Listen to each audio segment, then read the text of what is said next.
Underwear. I'm not going to ask you if you're wearing underwear. But what I'm going to tell you is that the wearing of underwear is a recent phenomena of history.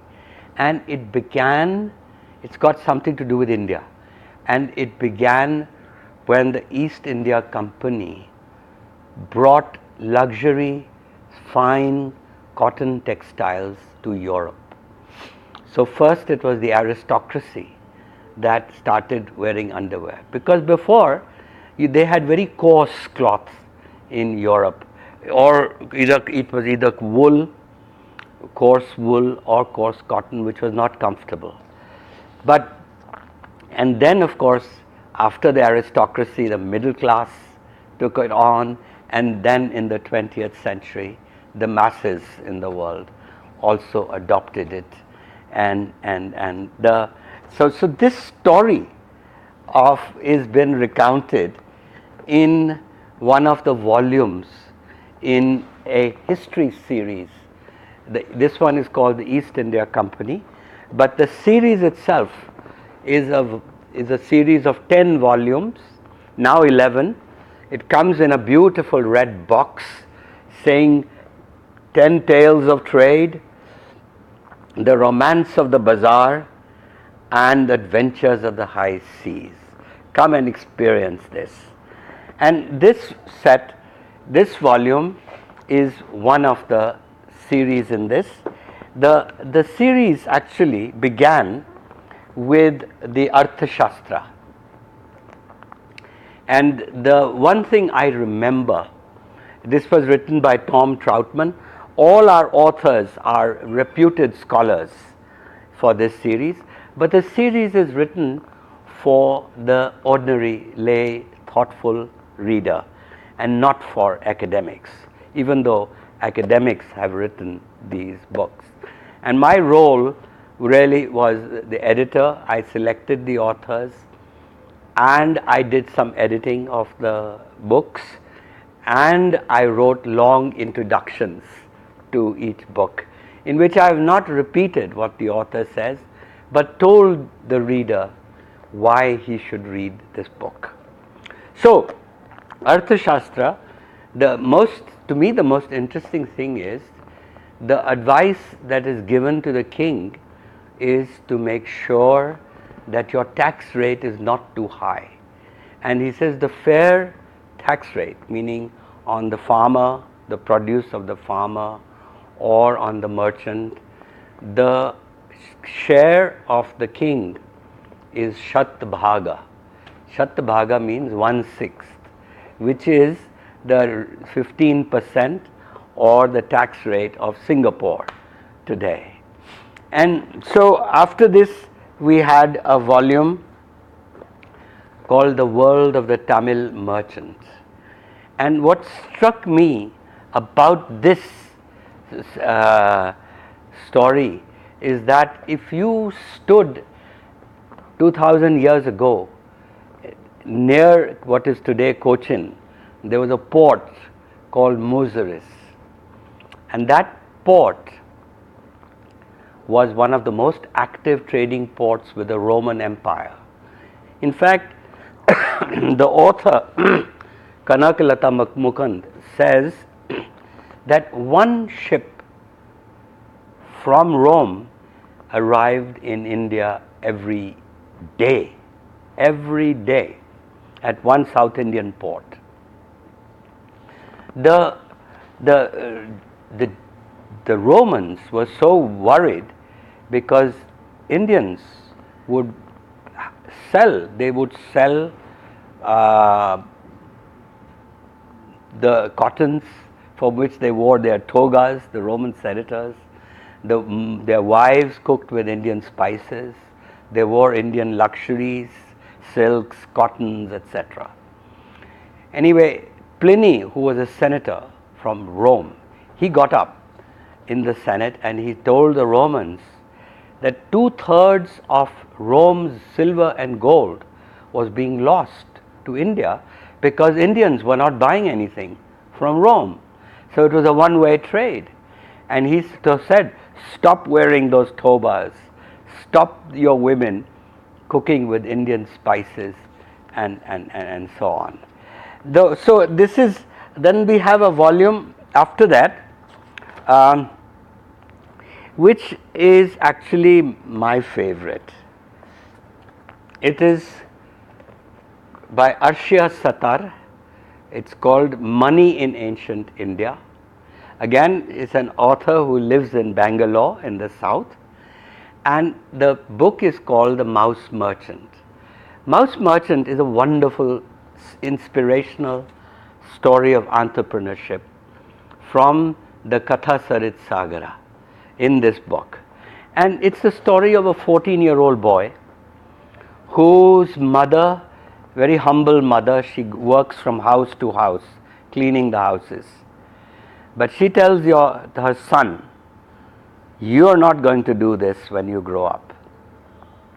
So she said, gives them advice and tells them to go and stand in front of the house of that rich merchant. She said, he is the richest man in town. Maybe you can learn something from him. So this boy follows his mother's advice, goes to the merchant's house, and as he's waiting for the merchant in the courtyard, he sees a dead mouse. So when the merchant comes out, the merchant says, what can I do for you? And the boy said, can I have that dead mouse? And the merchant laughs. He said, is that all you want? People come and ask me for many other things, and you're asking me only for a dead mouse? He says, you'll be doing me a favor. So the boy picks up the mouse and goes to the house of a widow near his house who has a cat. He sells the mouse, dead mouse, as cat food.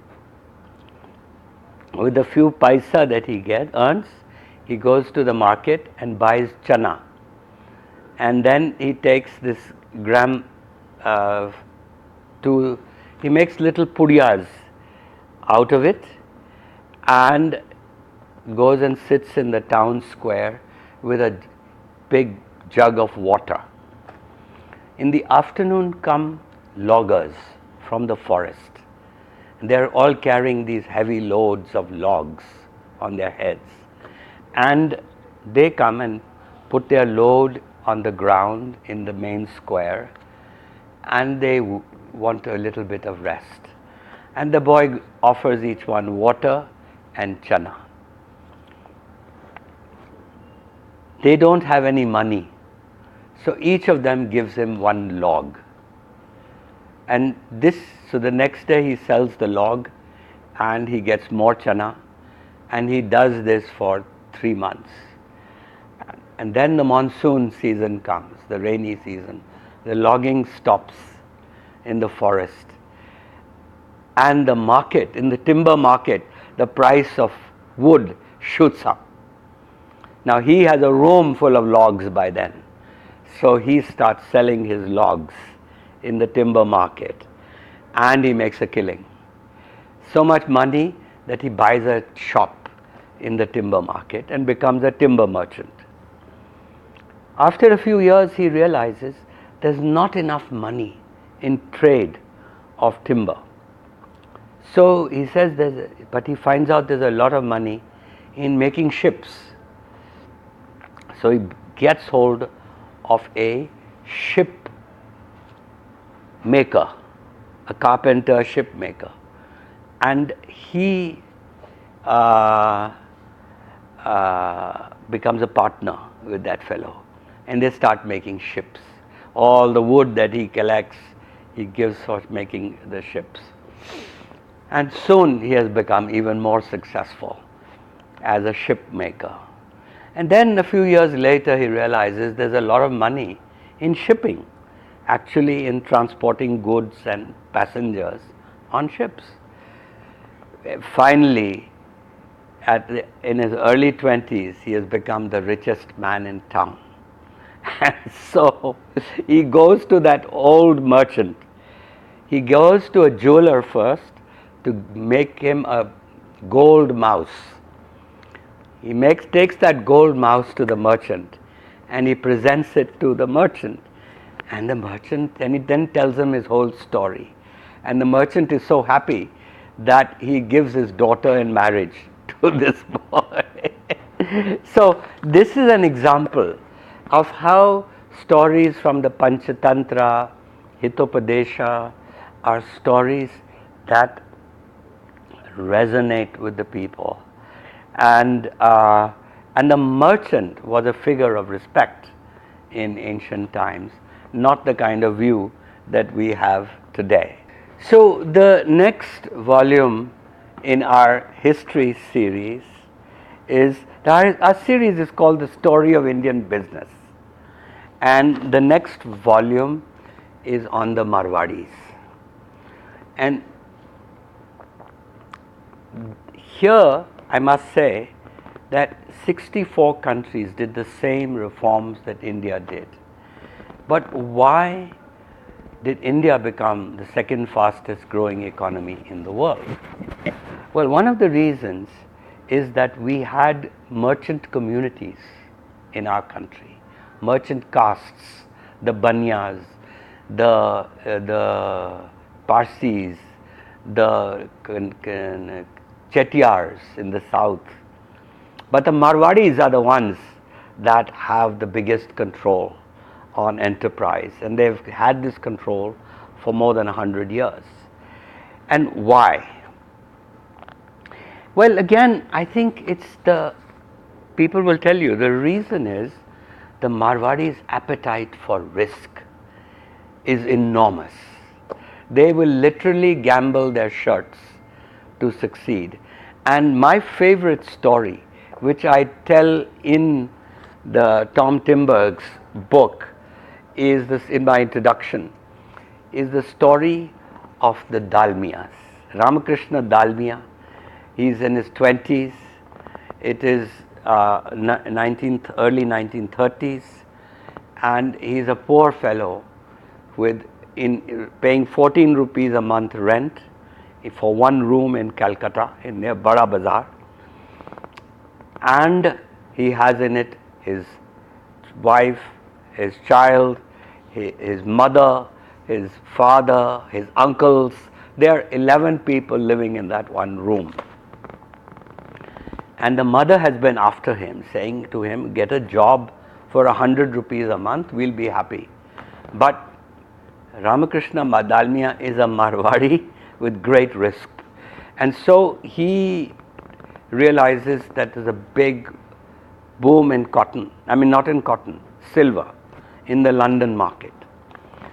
And so he steals his wife's bangles, all his other savings, and puts it in the market, and the market crashes. So he's got nothing. Plus he owes money to people who he borrowed from for this purpose. So he goes to an astrologer and says he's in a terrible way. He says, what kind of astrologer are you? You're a very rich man in a big bungalow, but you told me I would become the richest man in India one day. And look at me, what's happened? You're a very bad astrologer. Astrologer says, let me look at your hand. So he looks at his hand and he sees, yes, you are going to be very rich. And the boy, he doesn't believe him, and as he's leaving, he asks the astrologer, do you want to, I've just heard that the prices in London market are going to pick up. Why don't you invest something? I won't take any commission. Anyway, that fellow says, okay, just to get rid of him, put 10,000 of my money. That time, 10,000 rupees was equal to 10,000 pounds. 1 to 1 was the ratio. And so he goes and sends a telegram. And then the market goes down again. So the next day, the servant of the astrologer says, my master says he doesn't want to gamble, so please don't make a commitment. He said, I've already sent a telegram. We can't stop it now. Sorry, he will not honor it. So this guy is another doghouse. And so he's walking around the streets, he's nervous, he hasn't told his wife, his his mother or anyone in the house about what he has done, and they are going to be on the street. So he's waiting for 48 hours or so, and suddenly the market begins to shoot up. And it begins to shoot up to the point where it is the 10,000 that he had put of the astrologers, who now is his money, he has, and then the money he had put before with the wife's bangles and everything, suddenly in 3 weeks he has become one of the richest men in India based on this speculation on silver. And that is how the Dalmias, they bought 10 bungalows in Lutyens, Delhi. Dalmia Cement, Dalmia Airways, Dalmia Sugar. Dalmias were a big group at that time. People used to say Tata, Birla, Dalmia. Those are the 3 names on everyone's lips. But that shows the risk appetite of these Marwadis. Now let me move on to another story, and this is one, the Punjabi Khatris in Multan. Punjab, it's called Caravans, written by Scott Levy, Punjabi Khatri merchants on the Silk Road. And I have again been privileged to write an long introduction for this. And this is a story of the trans-Himalayan trade, where these merchants, these Hindu merchants in Multan, would finance and also trade.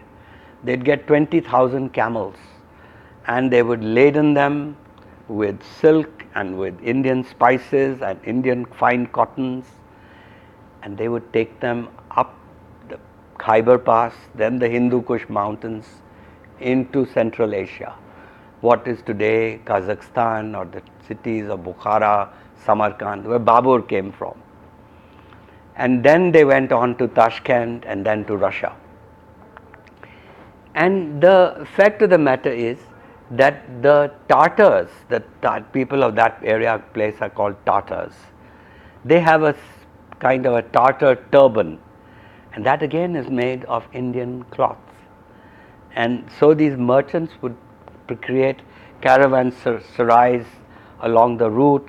They had their Brahmins, they celebrated Diwali, and the local people didn't mind it, except if somebody died, and then they had to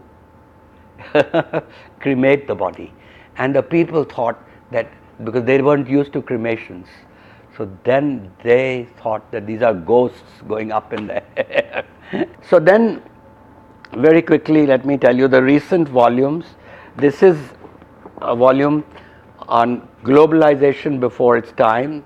This is the Kutchi merchants from Gujarat, and we talk about the Chaya Goswami talks about the golden triangle trade between Mandavi in Gujarat, Muscat and Zanzibar.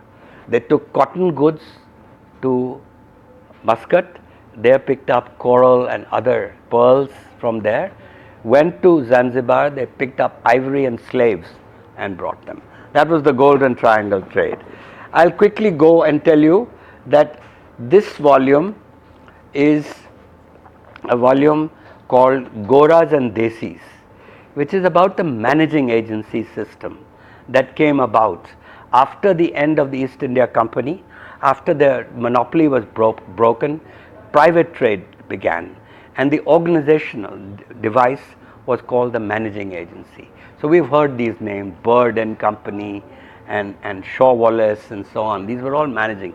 But more importantly, the Indian Birlas, Tatas, everybody, they adopted this system of organization. That's the Goras and Desis.